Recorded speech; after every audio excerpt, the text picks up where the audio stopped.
Welcome to Big Blend Radio's Food, Wine, and Travel Show, where we go across country and travel the world with members of the International Food, Wine, Travel Writers Association. Let's go. So welcome, everyone. So, every third Monday, we get to chat with travel writers who are members of the International Food, Wine, Travel Writers Association. We also do two other shows with IFWTWA. It's the easiest way to say it. We have one every second Tuesday, where we talk about different destinations with members of the organization, and also one every second Friday. We also talk with travel writers then. And today we're excited to have Peggy Cleveland back on the show. Go to her website. It's Peggy, Where Should I Go? So I want to say, where should I go, Peggy? And she's going to tell me where, Peggy. Where are we going today? Where are we going? Today we're going to talk about Tacoma, and I'm very excited because the second edition of my book, 100 Things to Do in Tacoma Before You Die, is just coming out. It's in bookstores as of August 1st, and my book launch is going to be August 15th. So it's happened. Yeah, there you go. Yeah, definitely. Obviously, we're recording this beforehand, but it's exciting because to have a second edition, because the first one came out 2022. So 3 years later, so a lot has changed since then, huh? Definitely. And sadly, with COVID, so many places, we had a lot of places closed, even a museum. And so we were going to initially just do a refresh to it. And there was just so many things that had changed that Reedy Press decided to just do a second edition. Well, they really do a cool, lineup. I mean, the portfolio of books that they've done across cities. I mean, we've talked with IFWTWA members, like Lisa Evans has done Coastal Mississippi. Cherith Fluker's just on the show, and she did Birmingham, Alabama. I mean, we've got Amy Piper. She did Lansing and also one on Michigan. So they have a secret one, and then the one Before You Die. 100 Things Yes, Before and You then Die. I'm actually currently working on unique eats and eateries of Tacoma, so I'll have to come back on again in another. Oh, cool! That's cool. But yeah, Reedy Press is great. It's a small, very small company, and the one thing that I like is they're very committed to keeping all their books in print, and so they'll continue once they do a city, they'll keep doing updates on it, and they keep all their books in print. Because it's a lot of work that goes in from the writing side, and then it's an investment for the publisher. But I love that. And so it seems that a lot of the writers that are doing this are connected even through IFWTWA. Is that part of it was a connect? I don't know if that was your connection. I think what happened is maybe one IFWTWA writer wrote about it. And I know I've a couple of, in fact, Kat Anderson, she does the social media for IFWTWA. She is just finishing up her deadline for 100 Things to Do in Vancouver Before You Die. Oh, cool. So I had tied her in with Reedy Press as well. So they're always looking for authors. And if you're interested in writing for them, just go to their website and go from there. See, I think that's so cool about IFWTWA, the different avenues that they touch, from their conference that I know this year is coming up in October. Their conference is in Lafayette, Louisiana. Talk about bipolar opposite of what's going on. Two, waterfront areas like Tacoma, Washington and Lafayette, and night and day different. But then just all the networking and the webinars and all that is so exciting. How long have you been a member? It's been a couple years now, probably 4 or 5. They actually had a conference here before COVID. Oh, that's right. Whidbey Island, and I had gone to that one, and I didn't join at that time, but I was really impressed with the organization. And one of the things I really loved was I was brand new, and even though I wasn't a member, everybody made me feel very welcome. And I find as an organization, they have so many benefits for us, especially the education. They're always doing webinars and things like that to hone our skills. So I appreciate it. I know and Kat, I know she's always, keeping everyone up to date on social media things. And I'm excited for her to have a book too with Reedy. And she's going to have a section dedicated to coffee and mascara, I know, and healthy travel, but Tacoma, I love that your book is about Tacoma. And I know Linda Kassam, we've had you both on a show before together. And she loves Tacoma. It's her new kind of place where she docks her boat in summer. That's when her husband, Alan, and her go up there. And she keeps talking about Tacoma's like this hidden treasure. It's like what Seattle used to be years ago before Seattle became like this ginormous city kind of thing. It is. One of the things that a lot of people don't realize is the Seattle Tacoma International Airport is right between Seattle and Tacoma. So it's really easy to head south and visit Tacoma because you have this major airport. So that makes it a little less expensive to get here than if it's, a smaller town where you have to change flights and everything. So we have a major airport. And then the town itself was actually the terminus of I think it was the Northern Pacific Railroad. So when the railroad went all the way across country, it actually terminated in Tacoma, not Seattle. Tacoma's always been kind of a bustling town. It's got a unique history. I personally moved 30, and I know, I so was reading that. I'm we, like, all right. we And were then you make this military. your home. And so we were a military family and we moved here. This was my husband's last duty station in the Army. And we just fell in love with it. And the area there's so much about it. And I've lived here, I think almost 10 years now. And I feel like I've just scratched the surface of everything to see and Mm, do. So, one of the things that's we love about Tacoma, and this was kind of how they marketed themselves a couple years ago, was Mountain City Sea. So Mount Rainier just dominates the scenery. And I mhm. just love the fact that like you go into Costco doing your grocery shopping and you go back to your car and you look up and there's Mount Rainier and you see it all over the town and it's very easy to get to. It's only an hour and a half drive to the national park. So you can hike in the morning and then come down in the afternoon, maybe go for an urban kayak or just explores our museum district. And then the evening, we have a pretty vibrant theater district. And, some of the traveling Broadway shows will come here so you can see a show in the evening too. It's Pretty, amazing. Yes, and yeah, you've very got the national vibrant. parks. I love this because it's our National Park Service birthday coming up on August 25th. So that's in your backyard. It's actually a Yeah. National Parks Month because of that. And then it's American Adventures Month in August. And I think this is like when you think about these destinations, it's like we need to go to the other cities in our country, like Tacoma, and explore that because when you talk rail history, rail just Yeah. changed everything for our Oh, country. definitely. So I would say it's an American adventure going to Tacoma. Oh, it really is. The city's got this reputation as the grit city because, for a while there it was kind of seedy, but the downtown area is really just recovered. And like I said, we have a museum district, theater district, and then, great little shopping. Some of the shops downtown are just so eclectic. I just love it so much. And if you're a big fan of Dale Chihuly, he's actually from here. So people will talk a lot about the Chihuly Garden and Glass in Seattle. And it's a stunning museum, but here in Tacoma, you can see some even more impressive pieces. And so many of them are free. So we have Wow. what's called the Bridge of Glass, and there's three Chihuly installations there. So the first one has you walking under this ceiling that's supposed to imitate the sea. And it's just beautiful. And then as you get past that, you come to these stunning pillars that they're designed to look like glacier ice. And Wow. yeah, and they're very, very substantial. And then at the other end of the bridge is what's called the Venetian Wall. And it's some of the largest single pieces of blown glass in the world. And it's Wow. behind a pretty good protective coating, but they're just these stunning pieces of artwork that anybody can just see for free. And then you get to the other end and is the Museum of Glass. That's cool. Yeah, the Glass Museum's pretty awesome. They have people in there creating artwork every day, so you can actually watch people, blow Oh, glass and see what it looks like. I love that. That's mesmerizing. I could sit all day watching people blow glass and So just create. interesting. And they have a, kind of amphitheater, so it's kind of a neat place to sit down. And then one of the places that's a real hidden treasure is it used to be the railroad, station, the big station, and now it's a federal building. But you can walk in there, and Chihuly has it's 4 or 5 pretty major installations that are just Wow. beautiful. And the former rail station has this giant oval window and it's huge. It's probably like at least a story high, maybe two. But he put an installation in there in the window.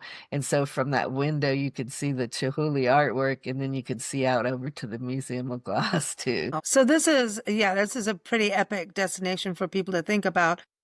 Like Things. Chihuly, you have to. Well, anyone who loves art is going to love this. And it sounds to me like he's an interpreter of history and nature. And he like kind of like Frank Lloyd Wright, that he wants to show, like put you into that naturescape, but through glass with Oh, his definitely. art. And I think especially with the Bridge of Glass, I think that's like for me the epitome of his craft. You really it's a it's a really unique experience as you cross that bridge. The only thing that's dangerous about this is glass art always looks like candy to me, and I Oh, want to eat it. I know that sounds, you know what I mean? There's that side of me that goes, no, do not lick the glass. Don't touch it. But it does, some of the colors look like beautiful candies and everything. And you're just like, ooh, that's cool. And speaking of that, I want to ask you about what's going on for a sweet tooth oh, person in so Tacoma. you can't talk about Tacoma without talking about Brown and Haley and almond roca. So almond roca is this iconic candy in the big pink box, and it's um it's been famous since it came Yeah. out. Oddly enough, it's one I think it's one of the most exported candies in the US, and particularly in the Asian countries.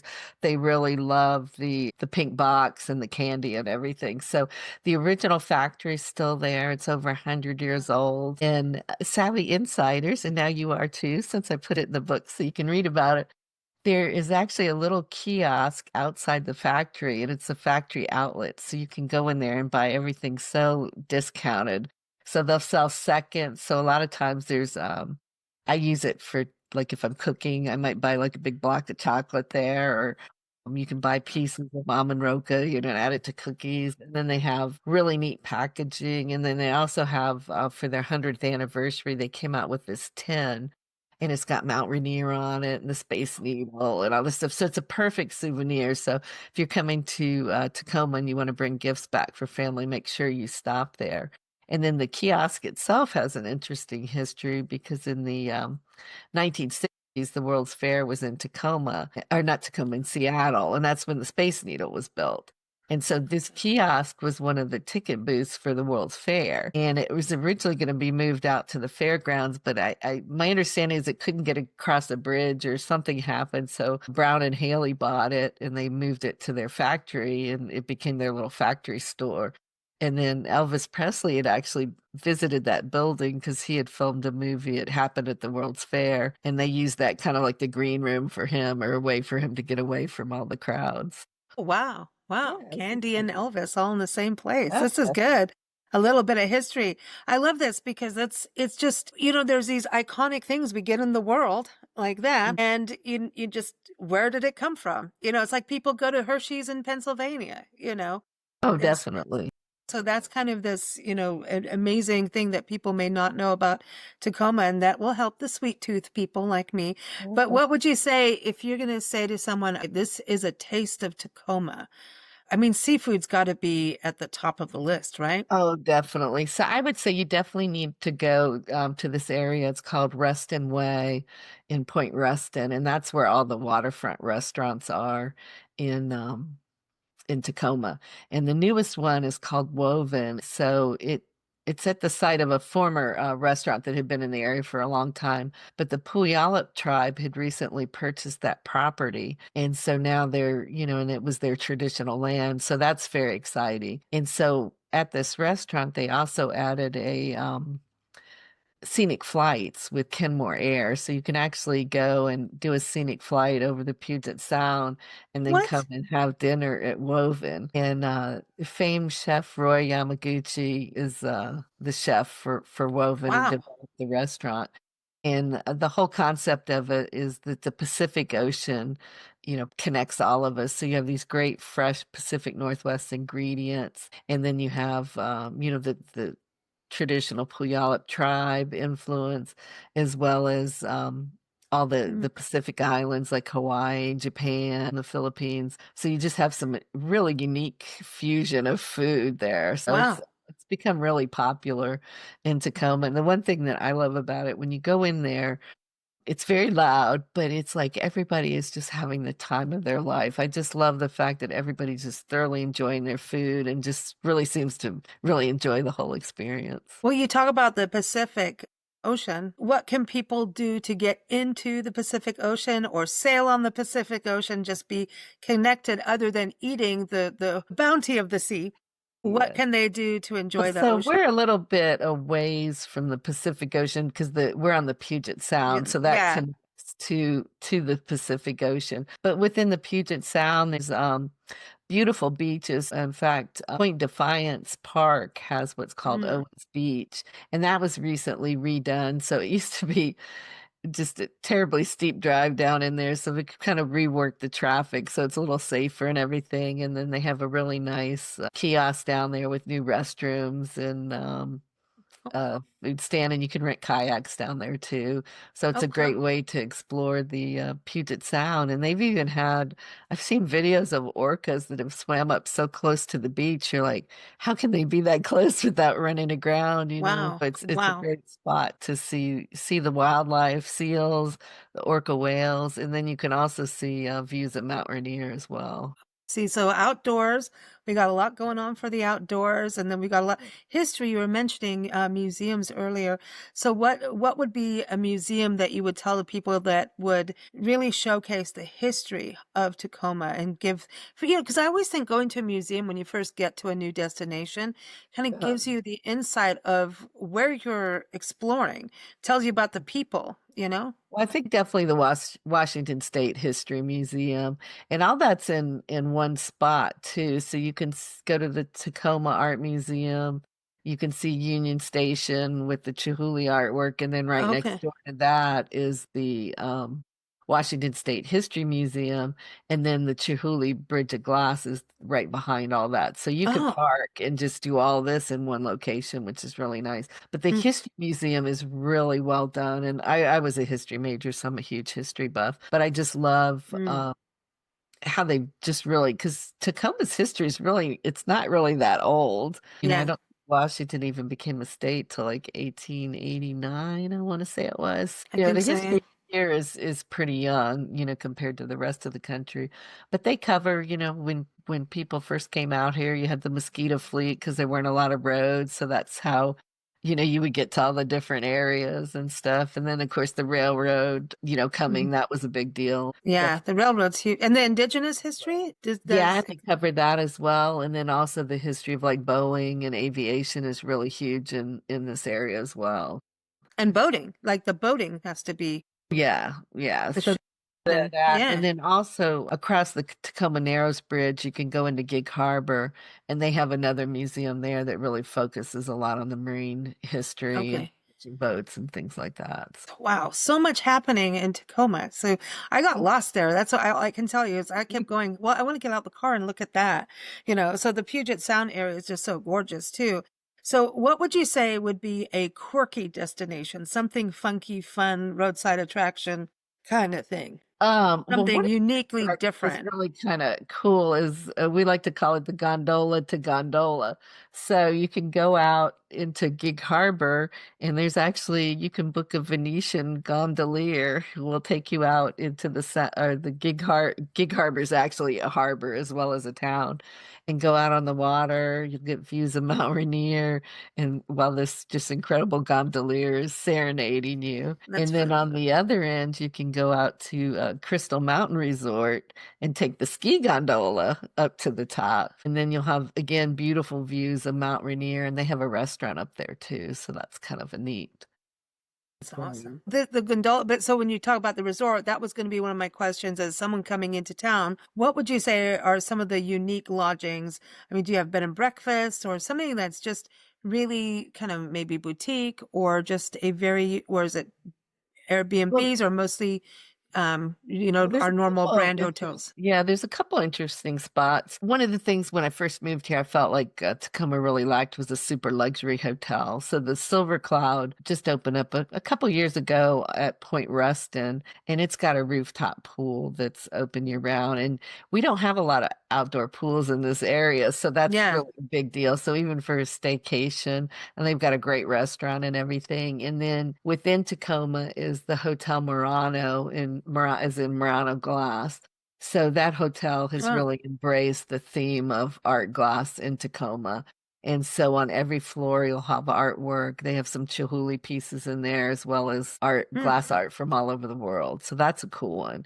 And then probably the most unique place is Thornwood Castle. And it was an old English manor. I think it might have even been an old monastery, and it was dismounted brick by brick over to the United States. And I can't remember his first name. Warren was a pretty prominent businessman. He had the house built for his wife, and it was known as the house that love built. And now it's been turned into a bed and breakfast or kind of a small inn, so you can stay there. So, Oh, fine. unique place. All the glass. I wonder about it. Like if people are also getting like glass that washes up. Do you get that there? Like, because some So beaches on have that. so on the coastline, you don't see them as much as you used to, but the Japanese fishing boats used to use these round glass globes, on there as floats. So floats like that all wash ashore and things like that. People do the sea glass, but we're kind of a little bit away from the ocean. On the sound, you don't get the Yeah. waves like you do on the ocean, Right. and stuff. You have to keep remembering that, but that's like this calm niceness, to it too. It's almost more like if you go to the beach, it's almost more like a beach at a lake. You're not going to Yeah. have big, there are some, tides, so you will get low tide and things like that. And even at those beaches, there's some really neat tidal pools and stuff, especially the kids really enjoy that. Yeah, and you brought up kids. That was actually my next question is like for a family coming to Tacoma for the first time with little kids, what would be something good for them to do just to have fun with the kids? Because, that's always a Oh, definitely. challenge. Well, I would stay at the Silver Cloud at Point Ruston, and then from there there's a movie theater there. So it's kind of a mixed use area. So you've got people with pretty high end condos. So it's a very high end development. So there's little restaurants and everything right there. They have a great bike rental company, so you can rent those Surreys. And there's a paved trail that runs for 4 miles along Ruston Way on the waterfront. And then you can Nice. literally park your car there and not even have to leave. And then you can go into Point Defiance. You have the beach. You also have the Point Defiance Zoo and Aquarium. And I have to say, I've been to zoos all over the country. And this is one of my favorites because it's so much bang for your buck because you have this just incredible aquarium that you would normally pay in other locations, that would be in a separate expense. So for family, it's a great bang for your buck. You Oh, get to cool. see this great zoo, again, stunning views, it overlooks the Puget Sound. And you start up kind of high up and work your way down, as you're walking around through the zoo. And then the aquarium has all the it's based on the Pacific Northwest. So you'll see it has the sharks and all that type of stuff, but it also has octopus and things Oh, like that. cool. Cool. Yeah. So a little bit of the local, fauna. I was going to say Oh, that's yeah, cool. Oh, well, definitely. speaking of that, what about the flora? Doesn't Port Defiance has a rose garden? I know that part, but Oh, yes. So Point Defiance has 9 separate gardens in it. And this park is huge. This would be like, I guess it would be like the equivalent of Central Park. But what's really interesting is it has an old growth forest. And so in our area, there was a lot of logging. So you have a lot of forests that are called second growth. So the trees, and especially the Douglas firs, they get big pretty quick. But Point Defiance was never logged. So you have these huge trees. And in fact, there's one called the Mountaineer tree that's a world record tree. I can't remember what variety it is, but you can walk and stroll through these just beautiful wow. woods. And so for, over 100 years, ever since Tacoma was formed, they've always prized this piece of property and it's been, protected as a park. So that's kind That's of awesome. really neat.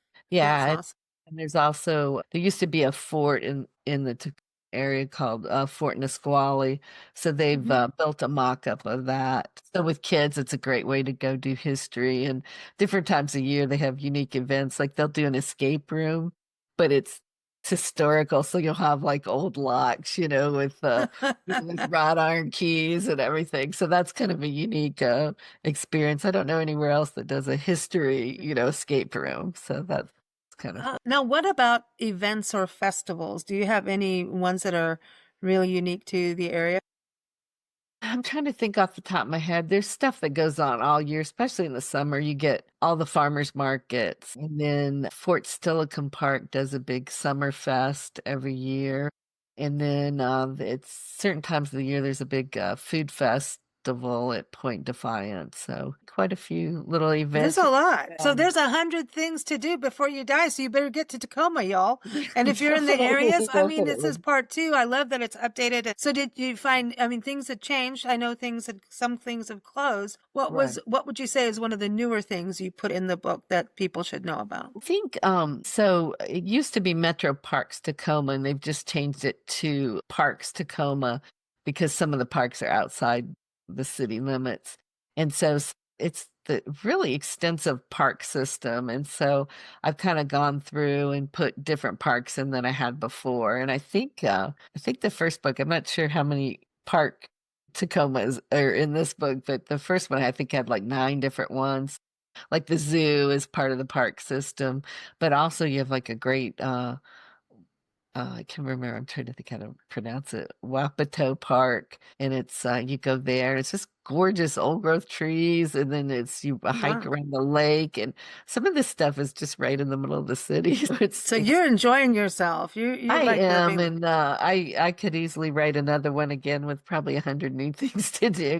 Wow. Yeah. So for locals, because I'm thinking more of the travelers arriving, which is Right, fantastic to have as a handbook and get them before you get there too. If you're flying in, read through it on your flight, or driving through, have it, so people you can get on Amazon, all those things, or go to reedypress.com. That's REEDY. So that link will be in the episode notes too. right. But well, you just go to Peggy's website because you got to learn more about Peggy too. But I was going to say, yeah, when for locals, what's been the response with the first one? Are people going, oh, I forgot about this, I forgot about that, or like making them realize what they have in their backyard? Because you being there 10 years, like you're a local, however, you still have those fresh eyes. Whereas when we live in a place for a long time, we tend to start taking things for granted and kind of forgetting them sometimes. I think so. And I think that's why I was the perfect person to write this book. Because as a military family, you come into the area and you have the fresh eyes of a tourist, but then you also have the insider knowledge of a local because you'll Mhm. live in an area for a couple years. So it's just such an amazing community. And I've really, had a couple of people like, who are you to write this? That you're not from here. But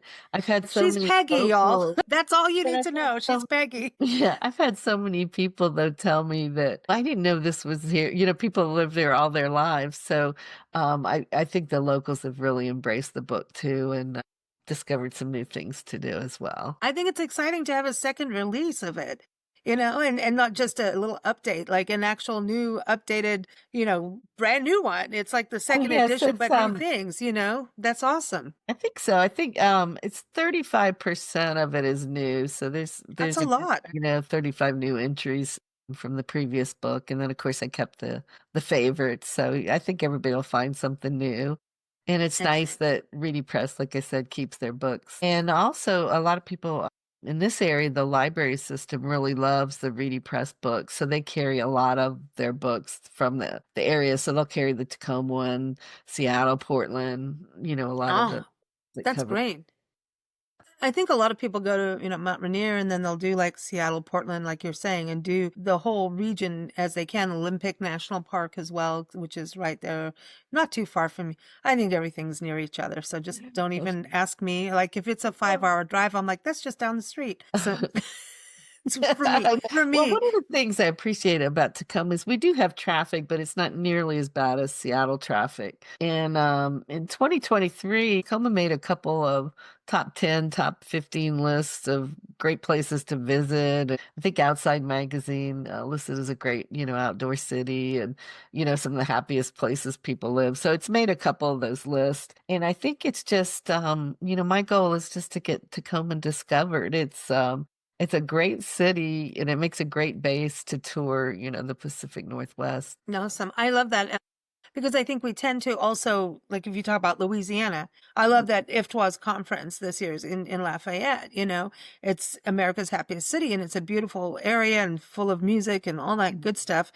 But a lot of times when you say Louisiana, people just think you're only talking about New Orleans. Like Right. there's a whole state to explore, and I'm not knocking New Orleans. It's a fun city.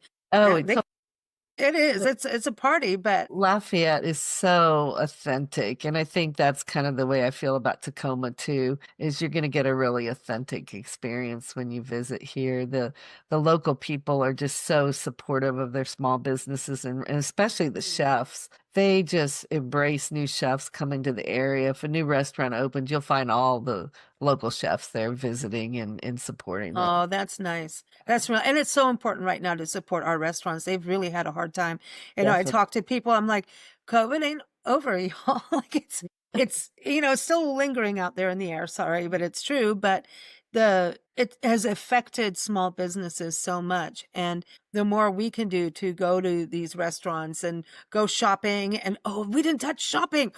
I'm going to get in trouble if I don't ask you about shopping. Oh, There's so many places I just love so much. So, of course, I have to mention my friend Kimberly Cabbage. She owns Pine and Moss, which is in a little town, like kind of the greater Tacoma area. So she's in DuPont and her little shop, it just carries, she works so hard to carry local things. And she's a former military spouse like I am. And in fact, we lived at the base at the same time and our houses backed up to each other. So that's how we became friends. And we both supported each other over the years. So she's has just this darling store and she also does a lot to support military spouses with their businesses because that's a real challenge for military spouses when they move, finding jobs and everything. So she does a market a few times a year to store, and she doesn't charge the mm, people to display at the market. And oh so it's wow. a free opportunity for them to start developing their businesses and everything. And then she also has space in her store where she will have local, craft makers and things and sell their products That's as really well. nice. So Very there's nice. you have the Pacific Northwest stores in an area known as Proctor, and that's everything Pacific Northwest, and they've been there forever, and just love them. And then Paper Lux is it started out just the grew out of their love for paper, so it's cards, books, and as a writer, I've just always loved that. And then I'm trying to think, there's just so many. Backlist is interesting because the young lady that owns that used to be the concessionaire in one of the local museums, and then she was Oh, able to open her own business. And so that's right downtown Tacoma. So that's a good shop worth that. awesome. And then if you have kids, you have to go to this little place. It's called Tinkertopia. And they basically just collect odds and ends, bolts, pieces. And I had boys that just love to build. So you can go in there and it's like real life things and they'll do birthday parties and they just have stuff. So it's a great way. They're recycling all this stuff so it doesn't go into the trash. And then people can come in and just create artwork out of, what was essentially junk. A lot of Hey, fun. I like that. I like that. And I think it's good because you're doing something other than being on a phone. And the more we can get kids to actually do that hand-eye coordination and, actually create, I think that's a good thing. Oh, definitely.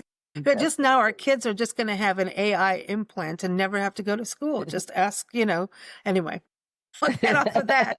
Well, thank you so much for joining us, Peggy. It's been a real pleasure having you on the show, everyone. Again, the book is out now, the second edition by Peggy Cleveland, and it is 100 Things to Do in Tacoma Before You Die. The paperback is out, all of that. It's the second edition, and you can keep up with Peggy at peggywhereshouldigo.com, and she'll say, you got to go to Tacoma. And Yes. of course, keep up with IFTWA again at IFWTWA.org. Thanks so much. It's been Thank fun. you. This has been a lot of fun. I don't know, but I want some like candy right now and some chocolate. I don't know. Just kind of, you got me a little sweet toothy hungry there earlier, so it hasn't Yeah. left. Linda over to the outlet, and then when she comes back home, she can bring stuff to everybody. There it is. There it is. Thank you for listening to Big Blend Radio's Food, Wine, and Travel Show featuring members of the International Food, Wine, Travel Writers Association. We encourage you to visit their website. We say IFTWA, which is IFWTWA.org. You can also follow us at bigblendradio.com. Happy travels, everyone!